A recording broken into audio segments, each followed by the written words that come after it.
दर्शक मित्रों, visa window Hindi series part 45 में आप सबका मैं डॉक्टर सुधीर शाह एडवोकेट स्वागत करता हूं।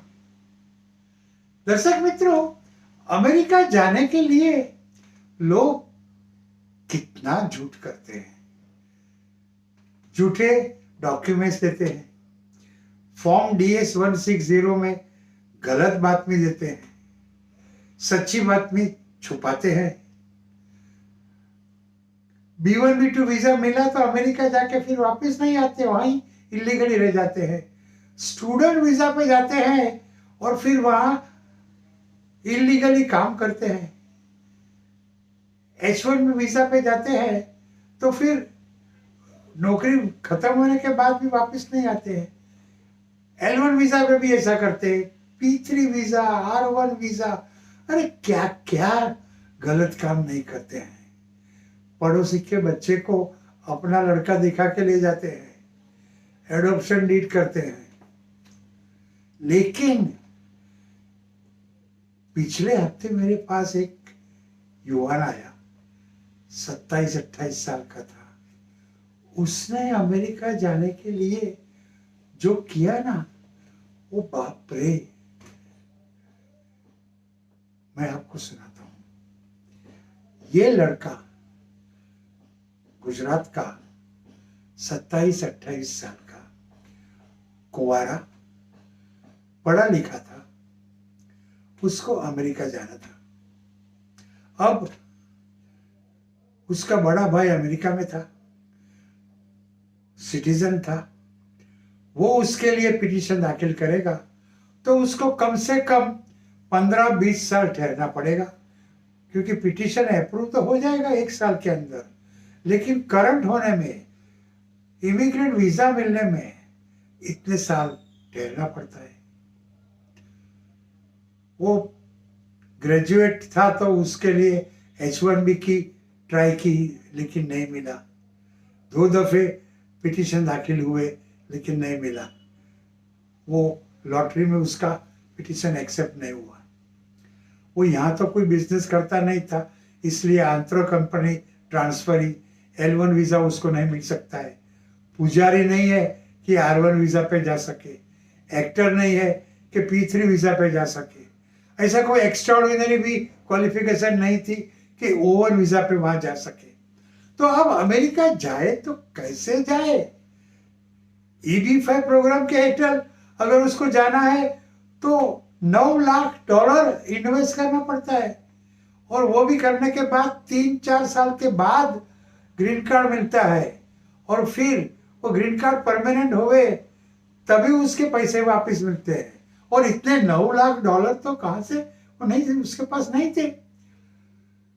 तो उसने एक अमेरिकन सिटीजन स्त्री से शादी की।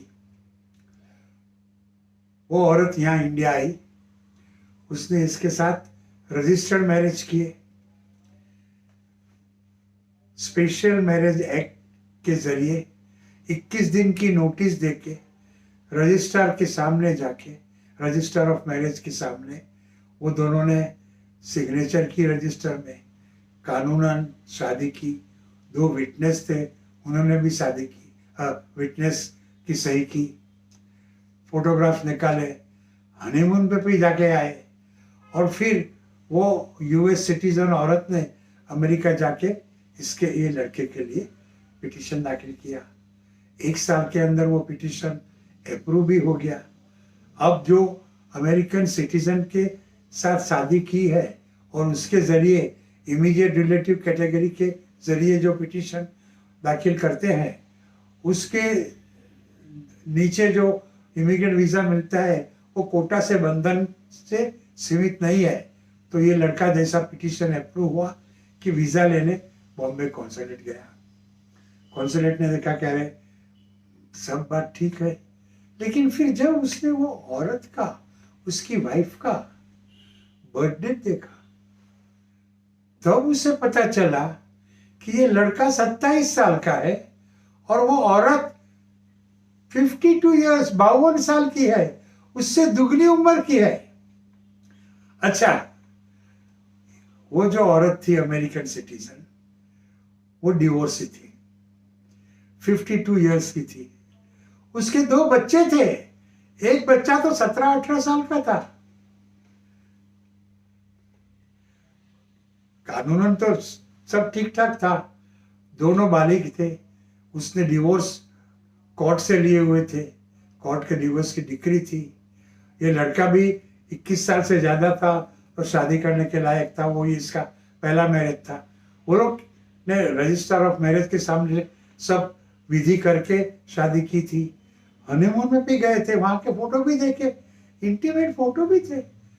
लेकिन उम्र में इतना फर्क, और वो अमेरिकन औरत मैक्सिकन थी, उसको अंग्रेजी नहीं आती थी, हिंदी और गुजराती तो छोड़ो, और ये लड़के को मैक्सिकन भाषा नहीं आती थी, अंग्रेजी भी ठीक ठाक नहीं बोल सकता था। तो ये ऑफिसर को लगा कि ये लव मैरिज जेन्युइन नहीं है, ये दोनों अनइवन पार्टनर है। उसके बच्चे जैसा लड़का उसके साथ वो शादी करती है, क्यों करेगी महिला जिसको भाषा भी नहीं आती है, धर्म भी अलग अलग है।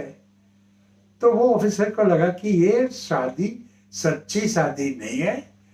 इन्होंने, ये लड़के ने अमेरिका जाने के लिए ये औरत से शादी की है, ताकि अमेरिकन सिटीजन से शादी करके वो 1 साल के अंदर अमेरिका जा सकता है।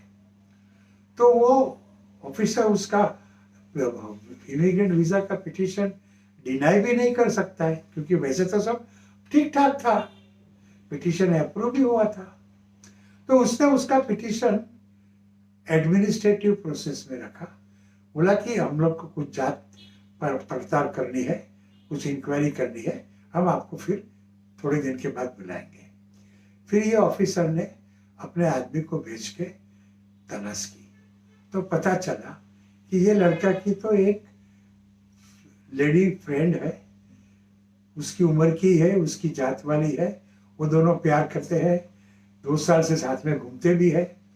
और ये लड़का का ऐसा इरादा था कि ये अमेरिकन सिटीजन से शादी करके ग्रीन का इमिग्रेंट वीजा लेके अमेरिका जावे, ग्रीन कार्ड मिले, वो 2 साल के बाद परमानेंट होए, फिर वो डिवोर्स दे देगा उसको, और इंडिया आके ये अपनी प्रेमिका से शादी करेगा और फिर उसको अमेरिका बुलाएगा। तो ये सब बातें जानने के बाद वो कॉन्सुलर ऑफिसर ने इसका वीजा की एप्लीकेशन रिजेक्ट कर दी।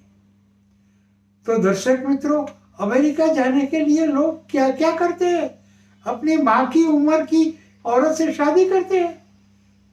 और वो औरत ने डेफिनेटली, वो मैक्सिकन औरत थी, उसने डिवोर्सी थी, 2 बच्चों की माँ थी, उसने ये लड़के से 5-25 लाख रुपया लिया होगा और शादी की होगी। उसको क्या फर्क पड़ता है, शादी के 2 सही कर दी, यहाँ आके हनीमून में भी चले गए, हिल स्टेशन पे मजा करके फिर वापिस चली गई, पैसे मिल गए। लेकिन ये गलत बात थी। तो ये लड़के का तो वीजा रिजेक्ट हो गया, और वो कॉन्सुलर ऑफिसर ने अमेरिका में इमिग्रेशन डिपार्टमेंट को बताया, इंफॉर्मेशन दिया कि ऐसा ऐसा ये औरत ने गलत किया है।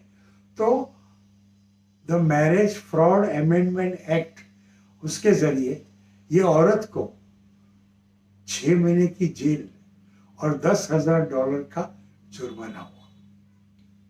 लड़का बच गया क्योंकि वो अमेरिका में नहीं था, वो इंडिया में था, वरना उसको भी जेल होती और जुर्माना होता। तो दर्शक मित्रों, अमेरिका जाने के लिए लोग ऐसा ऐसा भी करते हैं।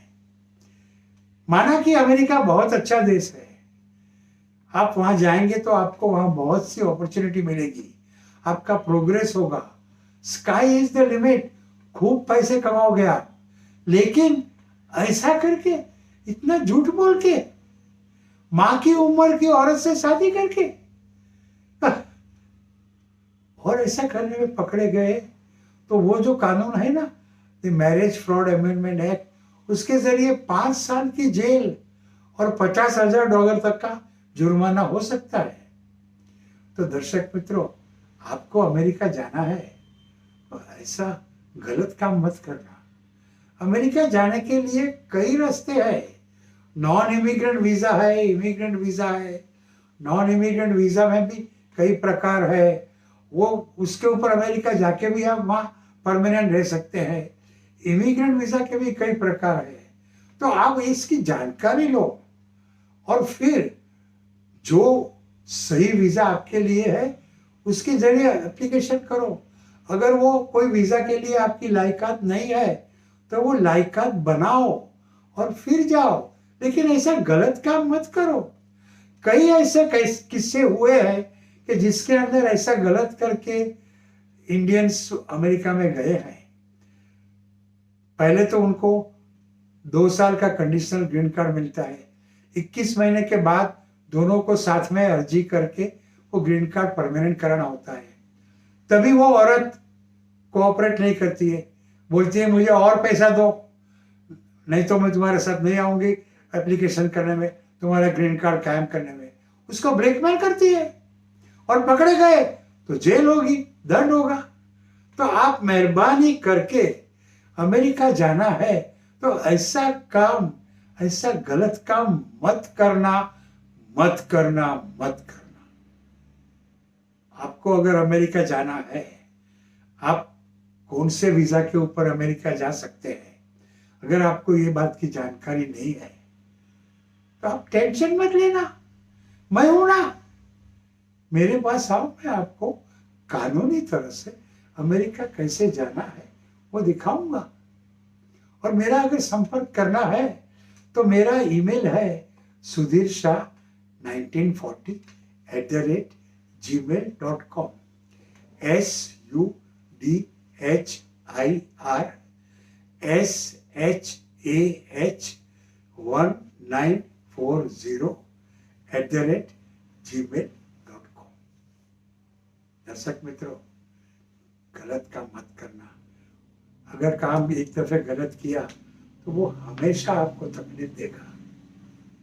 सत्यम एवं जयते, honesty is the best policy. और ये कोविड-19 चल रहा है तो आप घर में ही रहना, सेफ रहना, सेफ डिस्टेंस रखना। समझ गए ना? नमस्ते।